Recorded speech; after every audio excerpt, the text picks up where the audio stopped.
confident are you, Brian? Scale of 1 to 10, Mavs back in the finals next year. I'm going to carry that at about a 6. Ooh, I'm going to carry about a 6. I like that. That's strong. A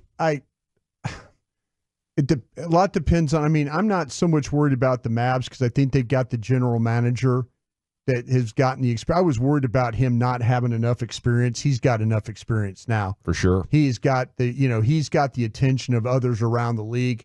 I think other general managers probably respect him.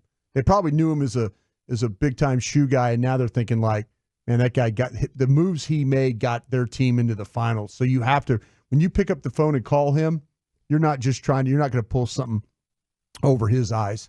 You're going to make deals with this guy, and I think he's aggressive. And I think we got the right ownership group in here, too. I really do. I think they're willing to spend money, do whatever they have to do.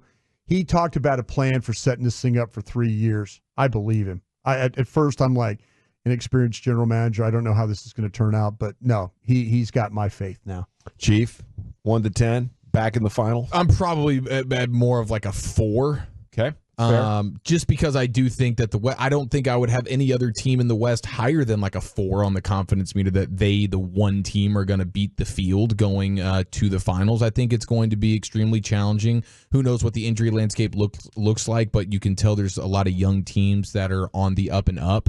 And I do think the Mavs will be right there for sure. But how much does all this extra basketball and the wear and tear, shorter off season, how much does that play into it with them, with just especially in particular Luka and the fatigue that'll start to set in again as next year goes on? And we'll be talking about, well, man, there's a lot. He's been playing a lot of basketball. Nico said today, as long as he can walk, he's probably playing for Slovenia. So I think it'll be a bit of an uphill battle to get there, but they'll be right there in the thick of it. Wolchuk? Yeah, I'll probably go like 6.5. I mean, I like their chances. And now the West is a juggernaut. I mean, we just talked about all the teams that are improving and going to get better. Like Houston was a tough out last year. I mean, the Mavericks had to have like one of those crazy comebacks. Ime Udoka seems like he's got them going in the right direction. I do like their matchups, the way they match up. Now, we'll see what Minnesota does to maybe tweak some stuff. I mean, do they make a big move? Does Karl-Anthony Towns end up leaving? Do they make a trade there? But I think they match up well. Now, Denver, they can beat. We didn't get to see them in a playoff series. That would be exciting to see. But I think that when you look at Derek Lively and how much better he's going to get, I think this team has a chance to be right back there. Man, that's awesome. I think 6 is an awful big number. Like, I was looking at it like you got to put all the teams and comprise the 10, full 10 out of it. So, I think Minnesota, Oklahoma City, Denver, the Mavs have roughly the same amount of chances. Then you have to include what could the Clippers do if the Moon and Stars align for them. What could a Houston, a San Antonio do? I don't think the Lakers are a factor. I don't think the Suns are a factor, but mathematically they got to be somewhere in there. But I'll tell you how it could get as big as a 6, 6.5. And we'll start here with the SmokingCuban.com's 10 reasons they will be back. They have the perfect balance of youth and win now players.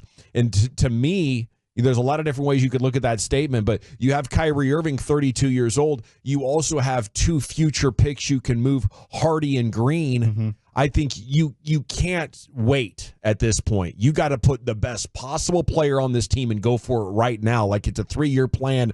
We have 1 year down. We got 2 to go before your second best player is looking really old at 34, 35 years old, possibly. Maybe already showing signs. So I think you got to be very aggressive with how you use these chips to get really high-end two-way players. You've battled three of the better teams in the West. You figured out how to beat them along the way. It's not like, okay, well, how do you beat Oklahoma City? Well, how do you beat Minnesota? Well, how do you beat? They played playoff series. Yeah. And they're like thinking, okay, our plan holds up against Minnesota. Yeah, you match up Our plan holds up against Oklahoma City.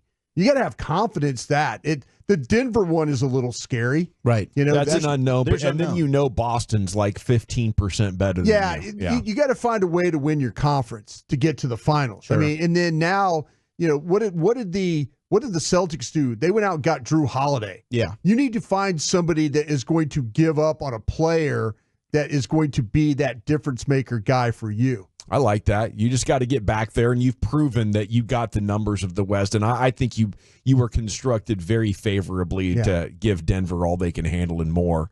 I think I'd say above a 50% chance in any of those series I'd be picking Mavs. Number 9, Luka and Kyrie are one of the best duos in the NBA. Still no doubt about that, even though maybe Kyrie lost a little bit of shine with the unfortunate matchup against Boston and OKC as well. Number 8, Nico Harrison will improve the roster before next season. How confident are you in that, guys? I got to be crotch first confidence in that, right? Like, I've got no doubt. I mean, it's amazing the difference a year makes when the conversation is this too big of a task for Nico? You know, nobody knew really, was he capable of doing this job? Now you're looking at him like this dude is one of the best executives and GMs in the sport. I think the Jaden Hardy conversation is one they need to decide on. He's going into his final year of his rookie deal. Is that a guy you want to lock up, go ahead and get an extension done with? No. Now, or I think he's probably your best trade, one of your best trade assets, because I think there's other teams that look at his skill set and say, we'd like to add him. Yeah, at his age, if you are a young team that has a veteran on your squad who wants to go be a part of a winner, Hardy's the kind of guy that you're happy to get. Yeah, and an elite scorer. Got some upside, can put on a show. Maybe he matures in a way that he can be a building block for our next championship window. But you know, that to me is I think the opportunity you got to be looking for if you're the Mavs. And I am confident in Nico. I just don't know if he's going to want to do it now or wait. You know, but the chips that he has aren't much when it comes to free agency. And he might just end up bringing back essentially the same team and then waiting for the season to start and then trade deadline. But I'd almost guarantee that by the time we get to next trade deadline, that the roster will have a significant addition. I would agree with that for sure as well. Yeah, I don't think that. I mean, they're actively trying to get this roster to championship caliber. They know they're close, and like you said, like this is the time. These next 2 years is a great opportunity for you. I think they understand that, but their hands are a little bit tied when it comes to the offseason stuff. So we'll see. Maybe they get an awesome deal on draft night and the team's ready to take on the THJ contract, and boom, here's a piece. Awesome. But you can rest assured that by the trade deadline, something's going to happen. I think he's done a really nice job of what he has to work with. He's navigated that well, and he's cleaning up the mess of some previous regimes that's kind of hamstringed him a little bit with some trades and stuff like that you know he's taken care of. The confidence I have in him is tremendous, and I wasn't sure. I mean, I wasn't sure how this was going to play out. How are you going to, this guy? I mean, you have to be a savvy. We've seen these guys, the Sam Prestis, the guys like that, the Bob Myers, the guys that have built these championship teams, make trades, move around, have flexibility with space and all that. He's done some things without a lot of flexibility that you have to give him credit for. Okay, how about number 7, Wolchuk? Luka will enter next season stronger than ever. You buying that? I'm interested with the injuries and what he looks like in the Olympic qualifying, right? Because Nico's correct. Playing for his country is the thing probably that means the most to him. If he is able to walk, he's going to be out there. So I do think ultimately we're hopefully going to just get better and better versions of Luka. I think he took a step this year, maybe being embarrassed Game 3 at the biggest stage and then losing when you were so close in the finals. I'm hoping that does turn into a stronger and better version of Luka Doncic next year. Yeah, it's hard, with players. You can tell them again and again and again, like Jason Kidd, this isn't going to be good enough. You have to fix this. And until the guy goes through it and fails, and maybe it's difficult to process in a way that actually generates some process in the offseason. Yeah, I don't think a leopard changes his spots there. I've said that a bunch, and I don't. I think this is the way he's going to operate. He's going to play off-season basketball. That's his way of getting in shape. Running hills and using moving tires and stuff like that, I don't think is his game. I think you don't imagine Luka Doncic. Do you think he's ever flipped a tire? I don't think you know what? I can't say that he's ever flipped a tire, but I would say it's probably not likely. I would say, the heavy rope thing, when you do that thing, I would say I'd say Luka's way of playing basketball is gets him in shape. And that's what he's always going to do.